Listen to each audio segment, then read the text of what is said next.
এইটা আমি আপনাকে বলে এই কথাটা আমি নিশ্চিতভাবে বলবো, আমি মুক্তিযুদ্ধের পক্ষের মানুষ এবং জামাত ৭১-এ মুক্তিযুদ্ধের বিপক্ষে ছিল।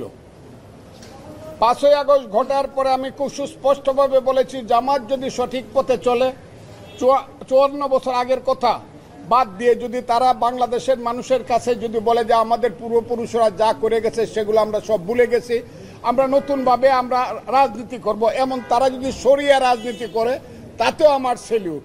কিন্তু ভোট পেয়ে তাদেরকে ক্ষমতা দখল করতে হবে, এই কথাটা আমি বারবার। কিন্তু যেদিন আমি দেখলাম জামাত বলেছে যে যারা অস্ত্র হাতে যুদ্ধ করেছিলাম মুক্তিযোদ্ধা, একেবারে পত্রিকায় লেখা তাদের শিবির বলেছে এবং তারা সমর্থন করেছে, তারা মাপ চাও।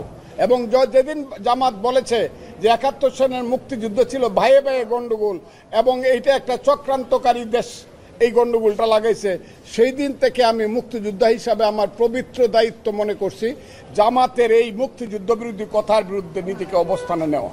এবং সেই অবস্থানে থেকে আমি কথা বলছি, সেই অবস্থানে থেকে কথা বলে জামাত যদি আমার কথার উত্তর দিতে পারে, আমি তাদেরকে বারবার চ্যালেঞ্জ করছি, আসেন। আমি তো আমিরকেও চ্যালেঞ্জ করছি, আসেন আপনারা বসি, আপনারা কোন মুক্তিযুদ্ধের ব্যাপারে কি বলতে চান। আমি এই ব্যাপারে কোনো কম্প্রোমাইজ করব না, মুক্তিযুদ্ধের ব্যাপারে আমি কোনো কম্প্রোমাইজ করব না। আমি যেভাবে বুঝি সেইভাবে কথা বলবো। যদি কোনো অন্যায় কথা বলি তারা আমার নামে মামলা করবে, আমি জেলখানায় যাব, কথাটা খুব ক্লিয়ার।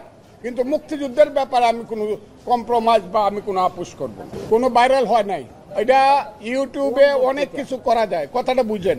আমার সমস্ত বক্তব্যটা আপনারা দিতে বলেন, সমস্ত বক্তব্যটা আপনারা দিতে বলেন। ওই 2 লাইন দিয়া, ওই নিষেধা হেডিং দিয়া ফজলুর রহমান বলেছে ইউনুসকে দেশ থেকে, এইগুলা তো হইতেছে এই দেশে।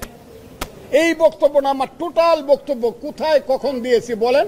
যদি আমি অন্যায় করে থাকি, দেশের বিরুদ্ধে বা দলের বিরুদ্ধে বক্তৃতা করে থাকি, আপনারা আমাকে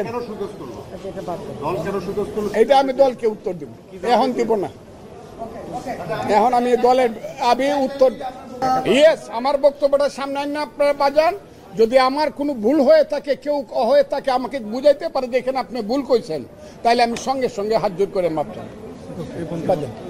এটা আমার ধন্যবাদ আমার নিরাপত্তার জন্য। কিন্তু পুরা বক্তব্যটা বাজাইতে হবে, আমি কি কইছি পুরা, ওই একটা ইউটিউবের একটা লাইন বাজায় হবে না।